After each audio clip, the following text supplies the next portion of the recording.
O zumbido das 2h17. A rainha acorda em sua gaiola de ouro. A notificação das 2h17 da manhã não foi um som. Foi uma vibração, o zumbido de uma asa de mosquito contra o mármore Carrara do criado mudo. Era a única coisa que se movia no silêncio sufocante e climatizado da cobertura. Clara Olmedo, grávida de 6 meses e completamente acordada, fitou o segundo iPhone, aquele que seu marido, Rafael Bastos, garantia ser apenas para mercados internacionais.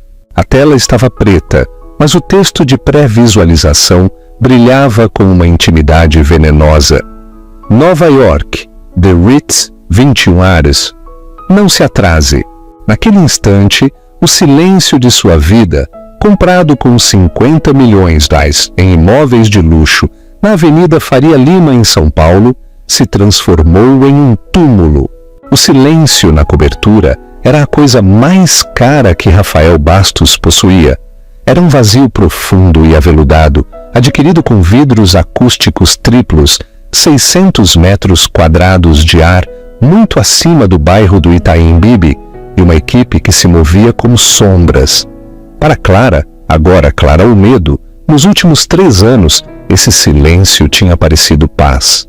Agora, parecia uma pressão que roubava o ar de seus pulmões.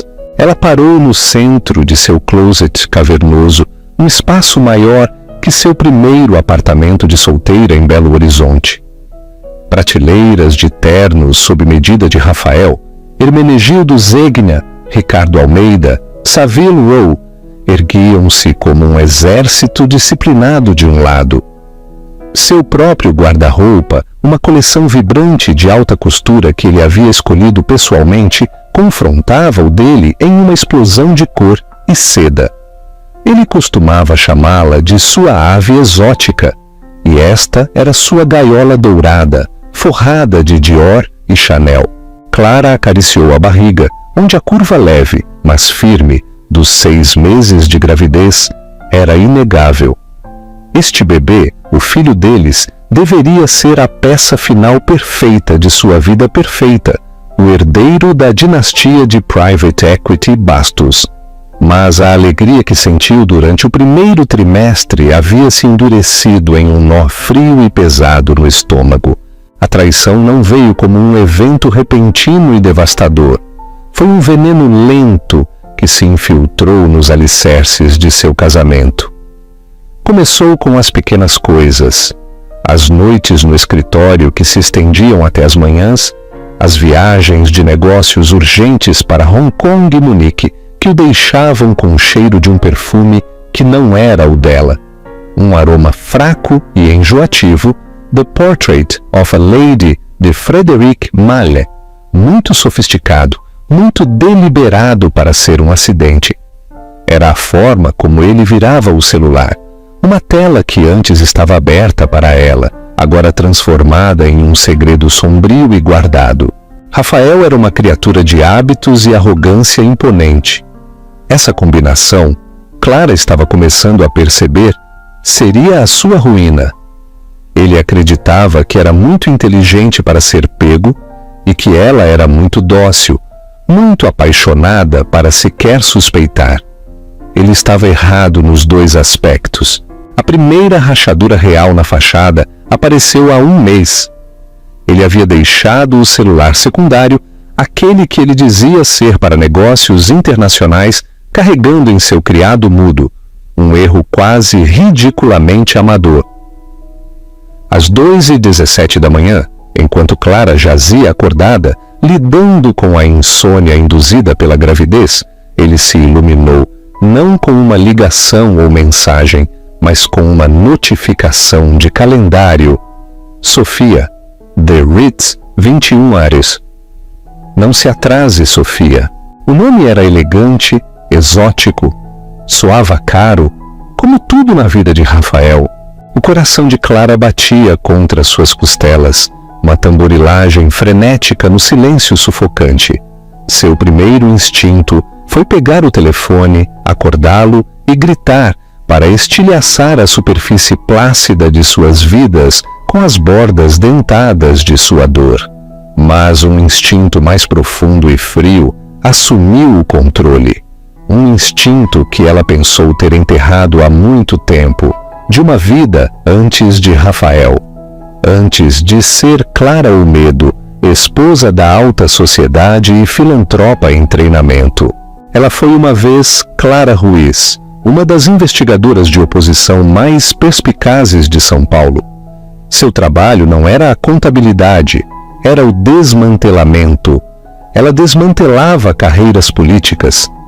Ela seguia o dinheiro real, o dinheiro sujo, para descobrir a podridão enterrada sob camadas de pactos complexos e mentiras corporativas.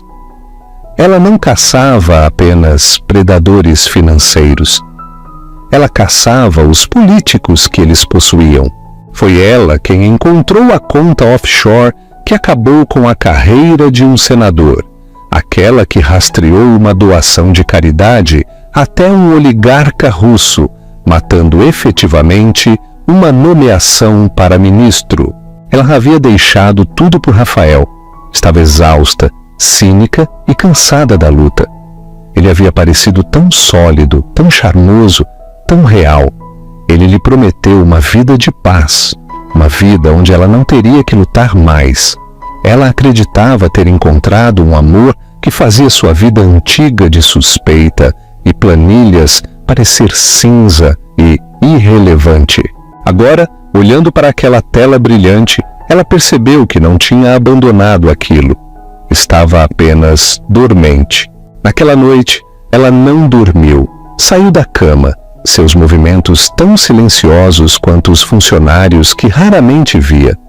Foi para o escritório em casa, um espaço branco estéril que ela raramente usava.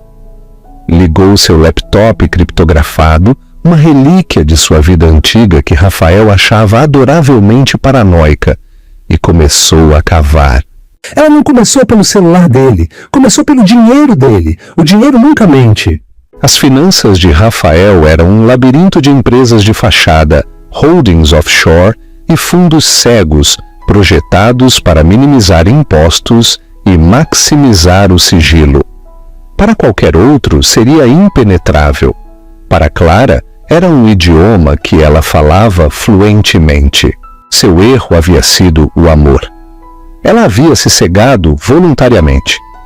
Ela aceitou sua explicação de que essa complexidade era simplesmente um negócio inteligente. Sua maior arma era a arrogância máxima dele. Quando se casaram, ele lhe deu acesso às contas mestras do escritório familiar. Foi um grande gesto romântico, um símbolo de sua parceria. Ele nunca imaginou que ela possuísse a habilidade de realmente compreender o sistema, muito menos navegá-lo. Ele pensava que seu trabalho de pesquisa de oposição era fofoca e leitura de registros de votação. Ele não tinha ideia de que ela podia ler uma confirmação de transferência bancária como uma página de poesia.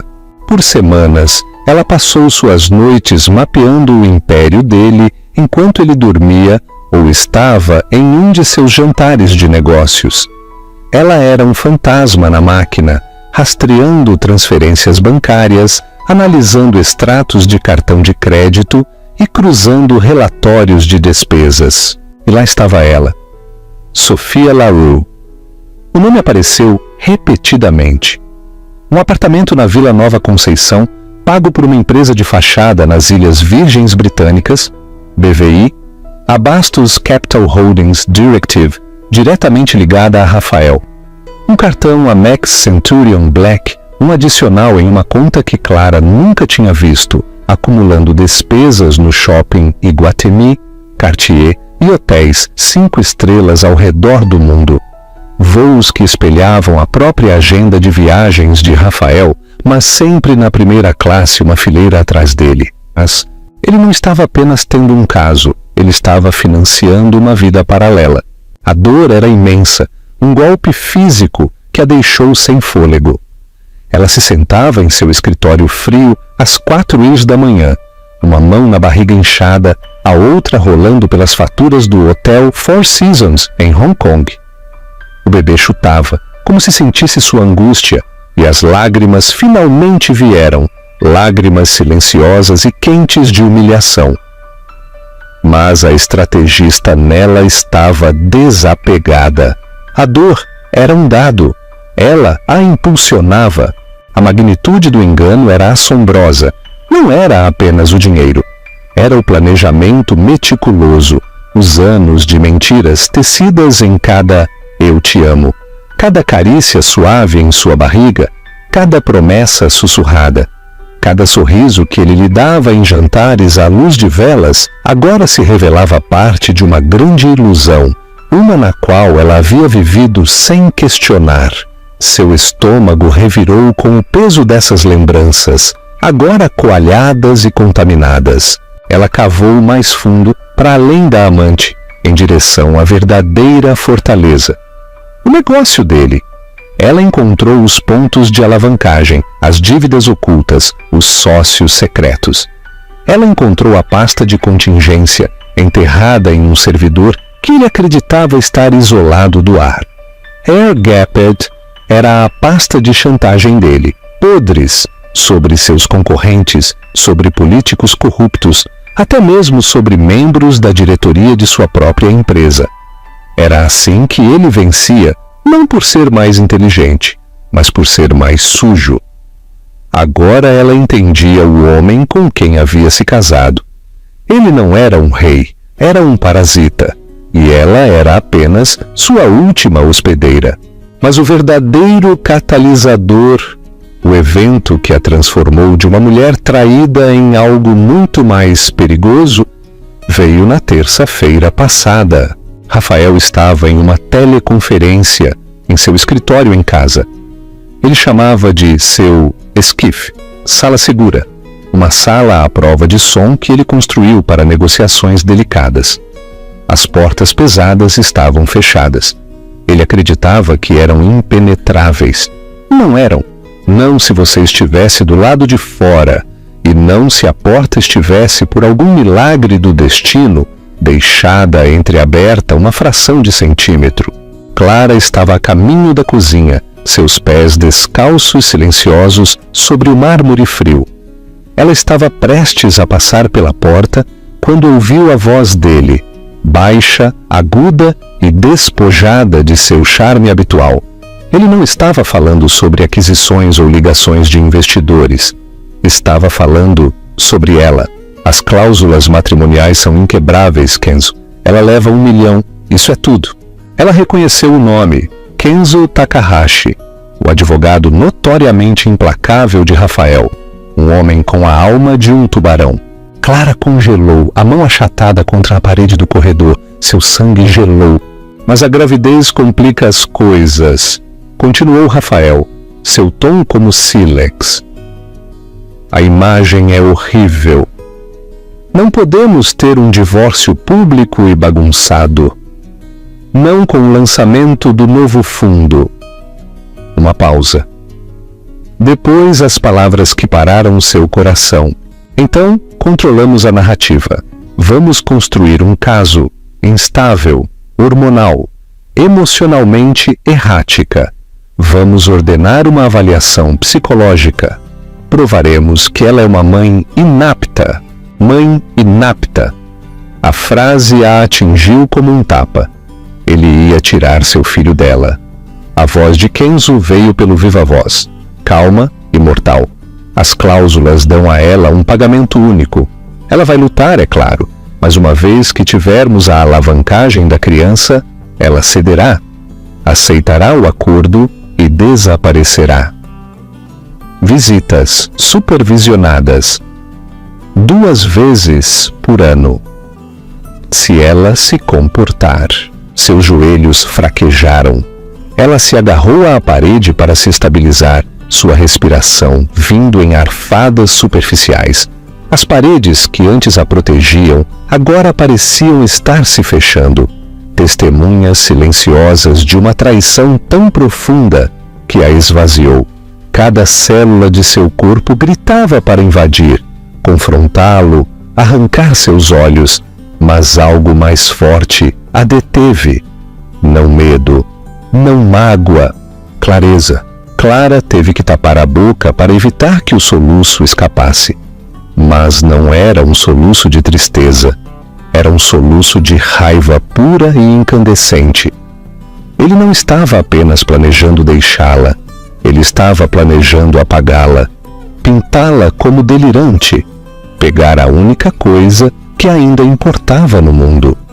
Ele ia usar o filho deles como uma arma para destruí-la. Naquele momento, parada no corredor frio e silencioso de sua gaiola dourada, a esposa de coração partido morreu. A estrategista renasceu, armada com a fúria de uma mãe. Ele queria deixá-la sem nada. Ela o deixaria com menos. Ela se afastou da porta, tão silenciosa quanto havia se aproximado. Sua mente, há poucos momentos, um turbilhão de dor, agora era um tabuleiro de xadrez. Isso não era mais sobre desilusão amorosa. Isso era guerra. E ela, Clara Ruiz, nunca havia perdido uma guerra. Ela foi para seu escritório e trancou a porta. Abriu seus mapas financeiros. Ela tinha visto as paredes mestras, os pontos de pressão, as pedras angulares que sustentavam o grande arco de sua fortuna. E ela começou a redigir um plano, não para o divórcio, para a demolição. Ela precisava de um aliado, alguém em quem pudesse confiar implicitamente, alguém cujas habilidades complementassem as suas, alguém que odiasse Rafael Bastos quase tanto quanto ela o odiava agora. Ela pegou seu celular descartável, um dispositivo simples e impossível de rastrear, que ela havia comprado com dinheiro vivo semanas antes, e digitou uma única mensagem para o único número salvo nele, seu irmão, Daniel Ruiz. Daniel era a ovelha negra da família, um gênio da cibersegurança, um verdadeiro hacker white hat que vivia em um loft apertado em Florianópolis, trabalhando para uma pequena empresa de segurança digital. Ele via o mundo em código, linhas de breach e proteção. Ele sempre desprezou Rafael, chamando-o de sociopata carismático, desde a primeira vez que se conheceram no Natal. Clara uma vez descartou isso como ciúme fraternal. Agora ela via como a verdade mais clara que jamais havia ignorado. A relação deles era complicada. Ela o havia tirado de sérios problemas anos atrás. Uma indiscrição juvenil envolvendo o Ministério da Defesa. Ele lhe devia uma, e ambos sabiam disso. Sua mensagem foi simples. Operação Bonaparte, você está dentro? Era um código da infância deles, uma referência à fuga de Napoleão de Elba, sua abreviação para um plano audacioso, arriscado e que exigia execução impecável. A resposta veio em menos de 30 segundos. Por você, Clara, eu queimaria a internet. Mande as coordenadas. O plano tinha um nome. Agora precisava de um cronograma. Clara abriu o calendário de Rafael. Em 2 semanas, ele estava programado para voar para sua vila em Fernando de Noronha para um retiro de bem-estar solitário, supostamente para desestressar antes do próximo trimestre fiscal. Mas os registros de voo que ela já havia recuperado mostravam um segundo bilhete, Sofia Larue. Eles estariam juntos do outro lado de um oceano, emaranhados em lençóis que Clara havia pago. Eles estariam dormindo e ela estaria trabalhando. Nos 14 dias seguintes, Clara interpretou o papel da mãe devota, radiante e grávida. Ela fingiu desejos por picles e sorvete. Ela discutiu paletas de cores para o quarto do bebê. Ela decidiu por um azul pálido e relaxante, e sorriu calorosamente toda vez que Rafael tocava sua barriga. Cada sorriso era uma mentira. Cada carícia parecia uma aranha rastejando em sua pele. Ela era um fantasma em sua própria vida, observando, coletando, preparando. Com precisão metódica, ela reuniu as últimas peças vitais do quebra-cabeça.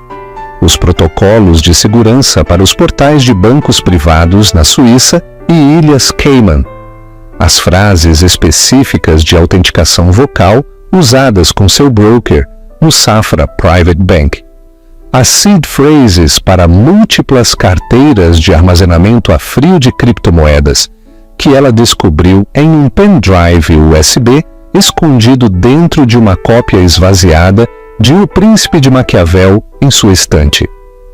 A ironia era tão cortante que quase tinha gosto doce. Daniel fez sua parte. Ele configurou uma cadeia de redes privadas virtuais, VPN, que mascarariam a atividade digital dela através de uma dúzia de países em segundos, tornando sua presença eletrônica impossível de rastrear. Ele também preparou seu pacote de recomeço, uma nova identidade, Ana Milan, um passaporte português, uma carteira de motorista e uma rede de novas contas bancárias em um país sem tratado de extradição com o Brasil.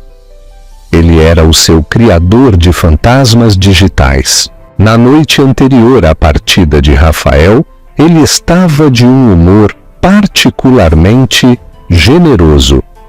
Ele lhe presenteou com um estojo de veludo. Dentro, um colar de diamantes ridiculamente grande. Para a futura mamãe mais linda do mundo, ele disse, sua voz suave como seda. Clara sentiu uma onda de náusea que não tinha nada a ver com a gravidez. Ela permitiu que ele o abotoasse em seu pescoço, as gemas frias e pesadas contra sua pele. É lindo, Rafael. Obrigada. Vou sentir sua falta. Ele sussurrou beijando sua testa. Estarei esperando. Ela respondeu, segurando o olhar no espelho. A mulher no reflexo era uma estranha, um sorriso sereno e olhos tão frios quanto os diamantes em sua garganta. Ele estaria em breve deitado ao lado de sua amante. Ela estaria esperando. Não por sua ligação, mas pelo momento em que ela queimaria tudo o que ele havia construído até o chão. Ele foi. O voo para Fernando de Noronha partiu do aeroporto privado às 22h05. Clara assistiu ao ícone do jato particular se mover lentamente pelo aplicativo de rastreamento de voos em seu celular descartável, até se tornar um ponto sobre o Oceano Atlântico. Rafael estaria se acomodando, bebendo um champanhe vintage. Sofia estaria com ele. A atuação havia começado. A atuação de Clara terminou no momento em que a porta pesada da cobertura se fechou atrás dele. A máscara de doce e dócil escorregou. Ela se moveu pela casa silenciosa e opulenta, seus passos ecoando na imensidão. Ela caminhou até o closet e tirou o colar de diamantes. Não o devolveu ao estojo de veludo. Ela o deixou cair sobre o tapete felpudo, onde ele jazia como uma serpente brilhante. Nunca foi um presente. Era uma algema. Ela não a usaria mais. Seu centro de comando era agora seu escritório em casa, branco puro, transformado. Um segundo monitor, trazido pelo mensageiro de Daniel 2 dias antes, ficava ao lado de seu laptop criptografado. Uma ventoinha silenciosa zumbia suavemente na mesa.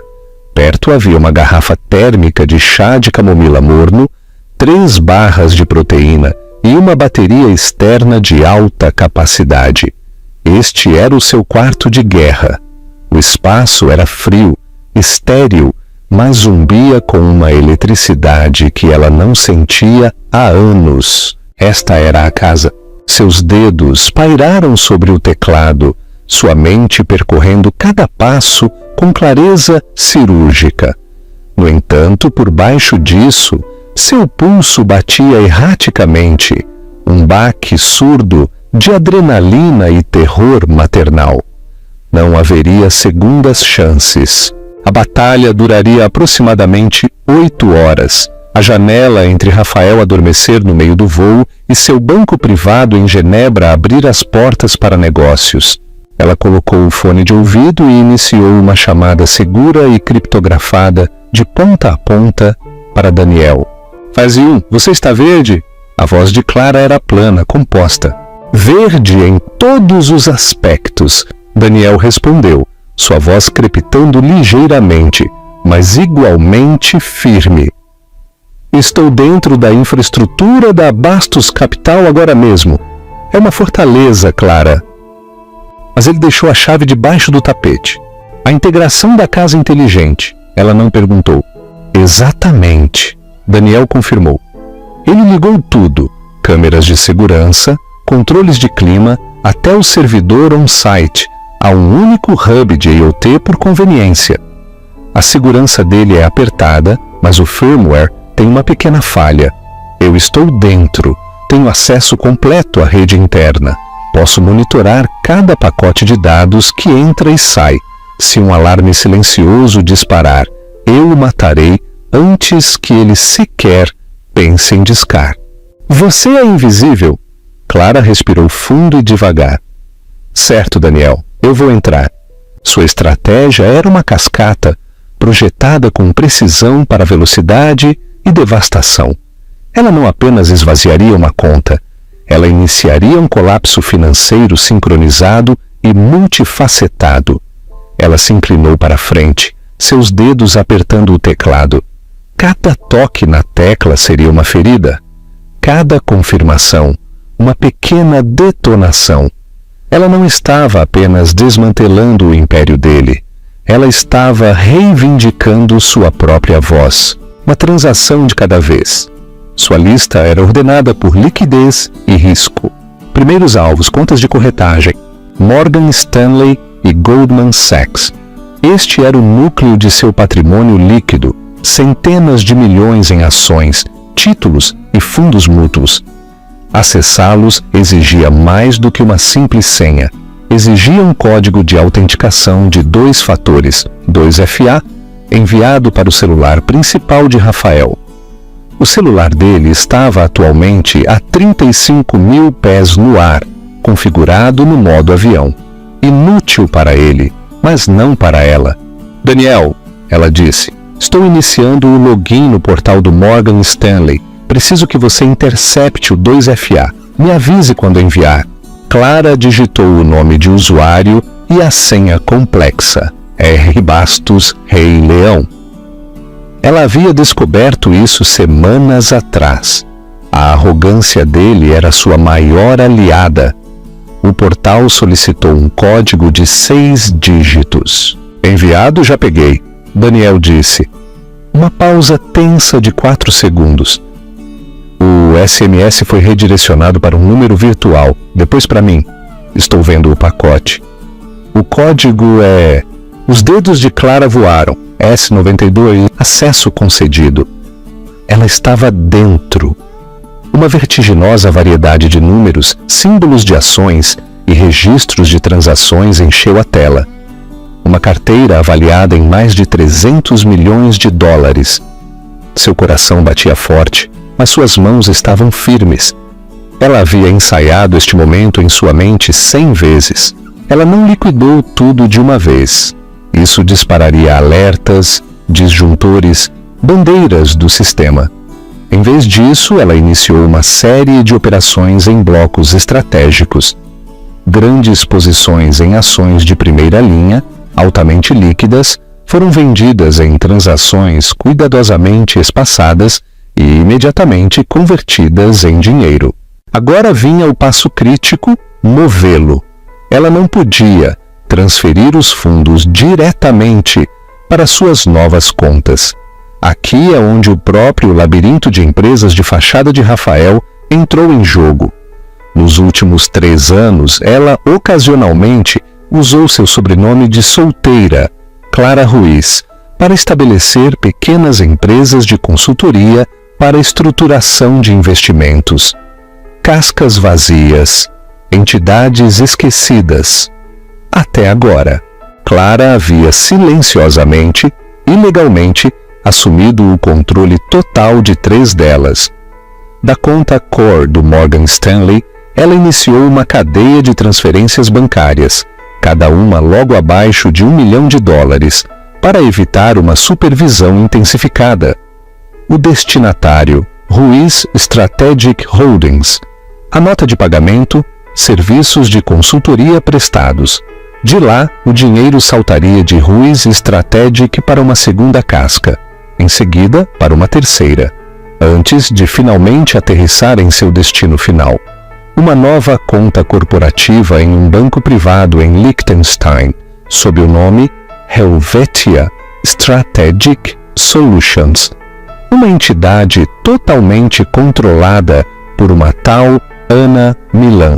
Foi um processo meticuloso: login, autenticar, executar, transferir, repetidamente, por 2 horas seguidas. Ela repetiu o processo exato com a conta do Goldman Sachs. Os números na conta de Liechtenstein subiram a um ritmo assombroso. Segundo alvo, os bastiões offshore, Safra Private Bank em Genebra e um banco menor nas Ilhas Cayman. Este era o dinheiro antigo, o dinheiro enterrado.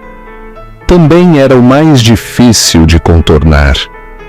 A segurança neste nível era biométrica. Para acessar a conta do Safra, Rafael usava a autenticação por voz. "Você precisa me dar o melhor do seu Rafael", disse Daniel, sua voz com um traço de humor negro. Clara estava pronta. Ela passou semanas compilando horas de gravações de voz de Rafael, de entrevistas de podcast, palestras e, o mais valioso, um arquivo que ela mesma havia capturado dele, ditando notas de investimento. Com software de IA de código aberto, ela costurou uma impressão de voz sintética passável. Ainda era uma aposta. Ela discou a linha direta de Private Banking do Safra. Uma voz suíço-alemã nítida atendeu.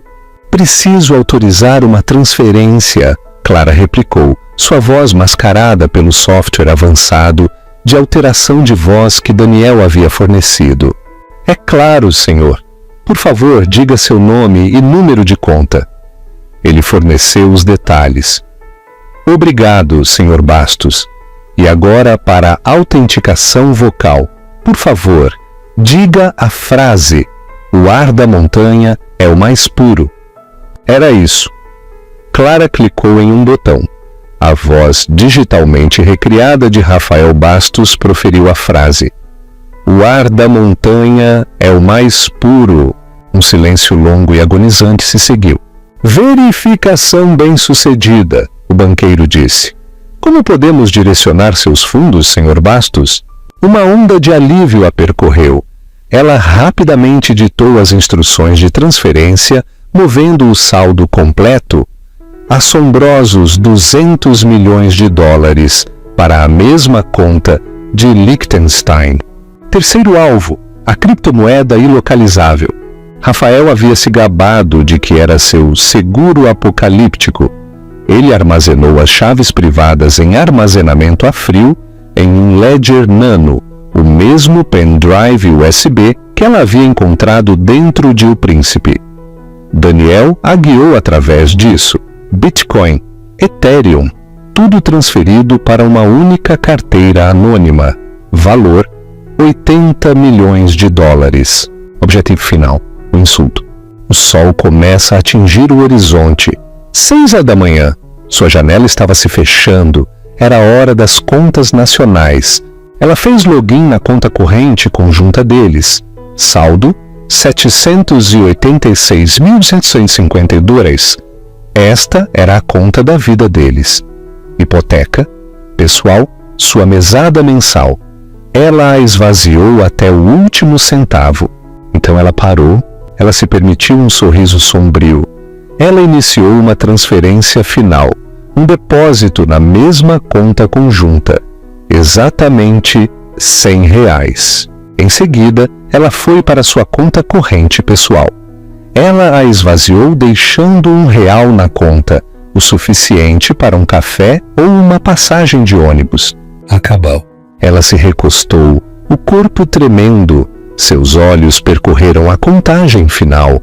Ela acabara de liquidar e transferir mais de 600 milhões de dólares. Daniel sussurrou, sua voz rouca. Está feito! A fase 1 está completa. Jesus, Clara, você respirou fundo. Estou olhando os registros. É uma guilhotina digital. Você não apenas roubou, você o apagou. Fase 2, ela disse, já em movimento. Os dados. O servidor interno de Rafael, escondido no porão climatizado. Ele continha toda a vida dele, cada e-mail, cada contrato e, o mais importante, a partição oculta e criptografada rotulada contingência, a pasta de chantagem dele. Agora era dela. Estou iniciando a transferência para a nuvem segura, Daniel disse. São 800 gigabytes. Vai levar uns 20 minutos. Assim que terminar, eu limparei o disco de origem. E eu falo sério. Higienização de nível Departamento de Defesa. Nenhum byte sobreviverá. Enquanto os dados fluíam, Clara se moveu pela casa. Ela não levou nada de luxo. Nem as joias, nem a arte, nem a roupa de grife. Ela fez uma mala. Apenas o essencial. Os celulares descartáveis, seu novo passaporte, o livro Razão de Criptomoedas, as coisas que ela possuía antes de Rafael e as ferramentas da vida que ela viveria depois. Ela entrou no quarto. O travesseiro dele ainda tinha a marca de sua cabeça. Ela não sentiu nada. Ela foi para o banheiro principal e pegou o teste de gravidez positivo da gaveta, aquele que havia começado tudo, o das 2 linhas rosas, desafiadoras e inegáveis. Ela o colocou gentilmente sobre o travesseiro dele. Seu celular zumbiu, uma mensagem de Daniel. Download completo. Apagando o disco agora. Você tem que ir, Clara. Agora. O rastro digital se foi. Agora, apague o físico. Clara desceu a grande escadaria pela última vez. No saguão. Ela parou. Seus olhos pousaram em uma foto emoldurada dela e de Rafael no dia do casamento. Eles pareciam tão felizes. Tudo era uma mentira. Ela tirou a única chave de casa de sua bolsa e a colocou sobre a mesa de mármore sob o retrato. Então ela saiu pela porta da frente, deixando-a destrancada. No final do longo e sinuoso caminho de sua outra casa, a mansão em Angra dos Reis, para onde ela havia dirigido em um carro alugado, reservado sob um nome falso, um carro de serviço indetectável, já estava esperando. O sol estava nascendo. Era o primeiro dia de sua nova vida e o último dia de Rafael Bastos. Ele simplesmente ainda não sabia. Rafael Bastos acordou com o suave estrondo da descida em Fernando de Noronha e a voz melíflua de uma aeromoça oferecendo uma toalha quente. Ele se sentia invencível. O voo havia passado em uma névoa de felicidade e ausência de sonhos. Ele passou as primeiras 2 horas enviando mensagens para Sofia, flertando com ela, antes de cair em um sono profundo. Ele era um rei nas nuvens, voando para sua amante, com sua vida perfeita e sua esposa grávida, esperando obedientemente em casa.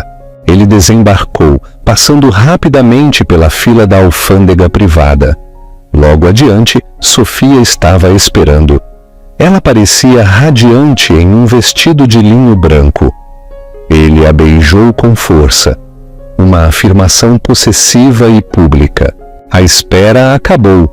Ela respondeu, guiando-o para o elegante Mercedes preto que esperava para levá-los à vila. O primeiro indício de problema foi sutil.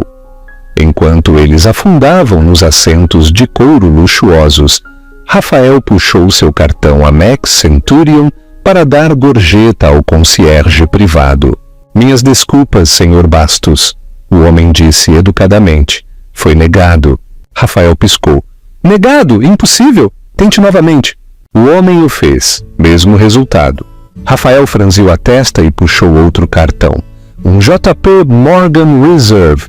Negado. Sofia observou um toque de preocupação em seu rosto. Tudo bem, querido? Não é nada.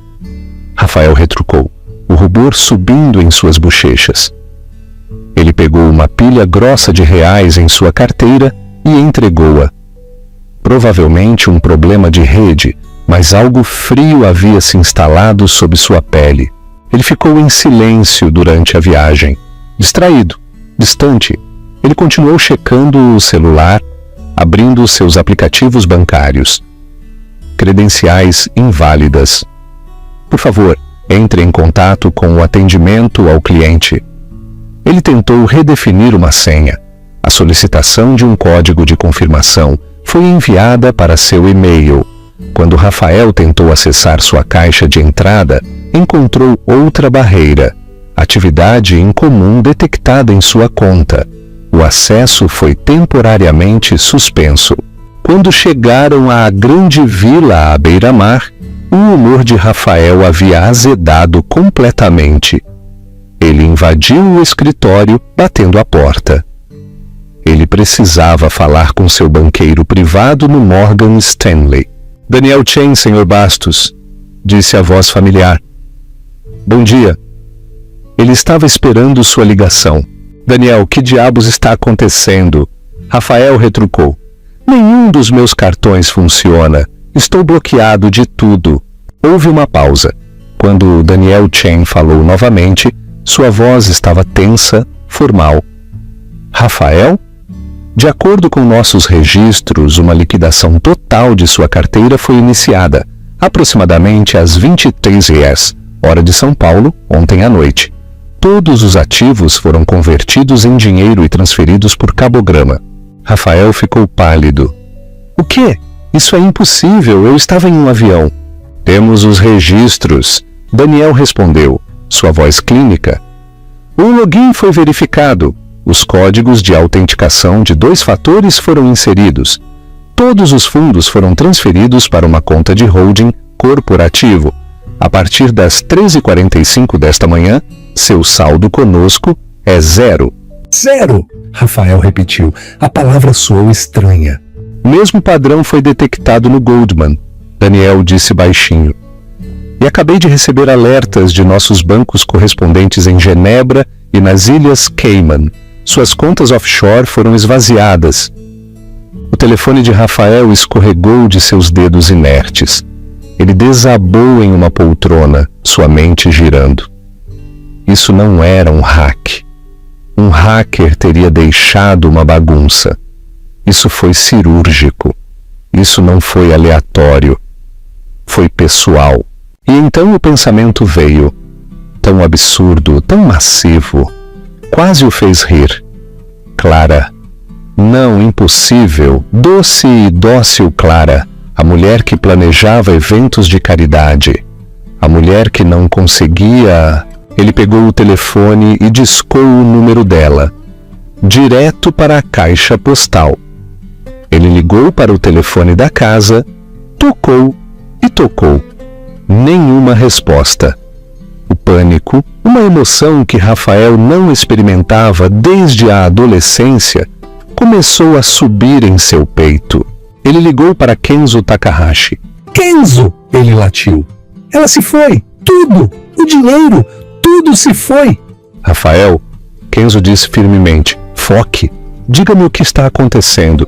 Rafael relatou a história. Quando terminou, houve um silêncio longo e pesado. Ela! Rafael sussurrou. Tem que ser ela. Sua esposa? Kenzo soou hesitante. Rafael, ela planeja festas, não assaltos financeiros. Você não a conhece! Rafael gritou. Havia uma vida antes de mim. Ela trabalhou em São Paulo. Pesquisa de oposição, forense, algo... Ele parou, ofegante. Contabilidade forense. Não, meu Deus, pesquisa de oposição. Kenzo engoliu em seco.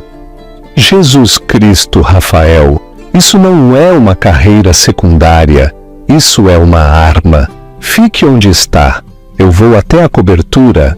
A espera foi uma agonia. Horas depois, Kenzo ligou de volta. Sua voz era pesada. Eu estou na cobertura, Rafael. A polícia está aqui. Eu disse a eles que suspeitava de um arrombamento. E então, Rafael exigiu. Não há entrada forçada, Kenzo disse em voz baixa. Mas ela se foi. As roupas dela estão aqui. As joias dela. Tudo exceto uma mala. Os funcionários não a viram desde a noite em que você partiu. O que você encontrou? No escritório dela, Kenzo disse. O cofre está aberto, vazio. A cópia de O Príncipe está no chão. O livro Razão de Criptomoedas se foi. Rafael esperou, prendendo a respiração. No quarto, Kenzo continuou. Ela deixou algo no seu travesseiro. O que foi? Rafael perguntou rouco. Um teste de gravidez positivo. Um som escapou da garganta de Rafael. Algo entre um gaspe e um engasgo. Uma mensagem.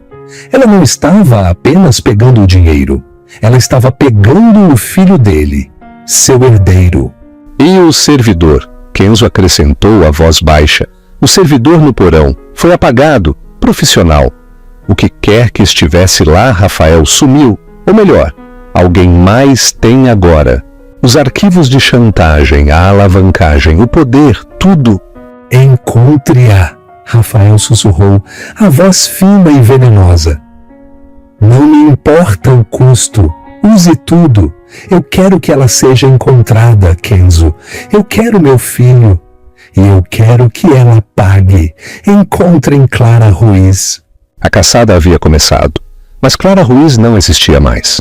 Uma semana depois, uma mulher chamada Ana Milan, visivelmente grávida, desceu de um trem em Lisboa, Portugal.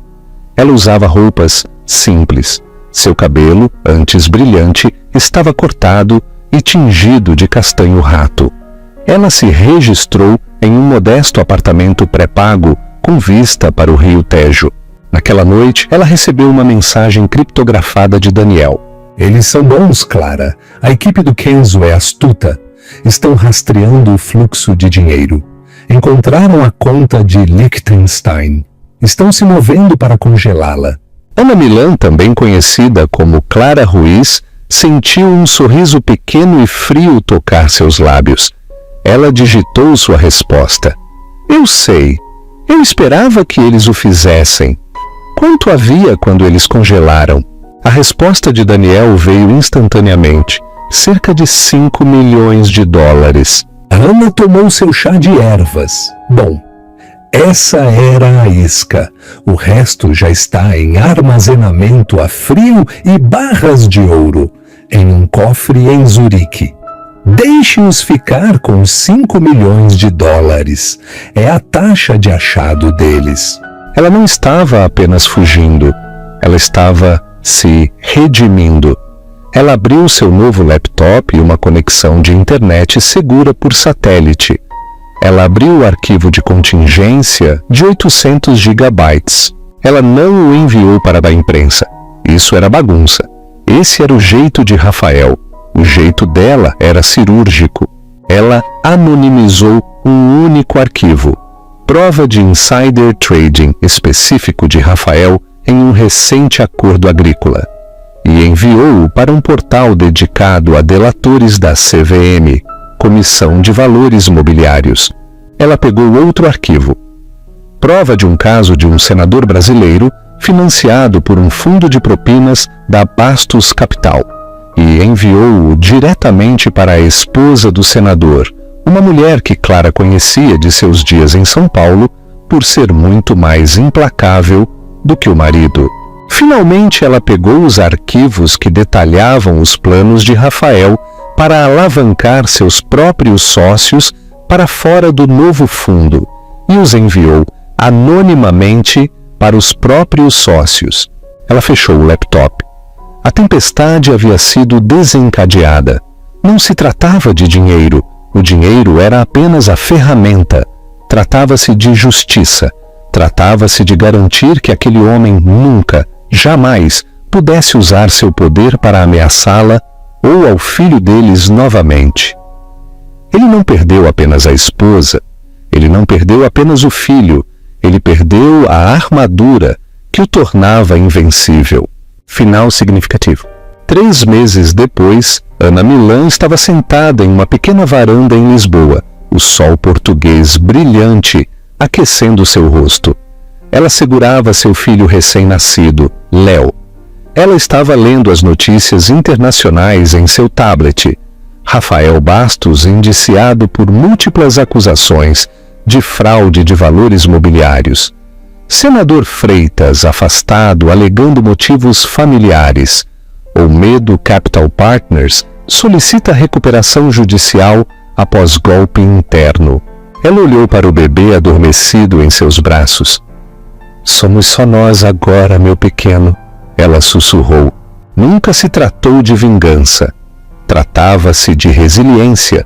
Tratava-se de recuperar a dignidade que ele havia tentado arrancar dela. Uma mentira de cada vez. Ela foi uma vítima. Então, se tornou uma sobrevivente. Agora, finalmente, ela era livre. Chamada para a ação. O que você achou do plano de Clara? Você acha que Rafael Bastos terá o que merece nos tribunais? Se a história de Clara de recuperar seu poder com inteligência ressoou em você, por favor, clique em gostei e compartilhe este relato com alguém que precise se lembrar de sua própria força. Deixe um comentário abaixo. Qual você acha que foi o maior erro de Rafael? O que você faria com os arquivos de chantagem? Não se esqueça de se inscrever para mais histórias de justiça e segundas chances.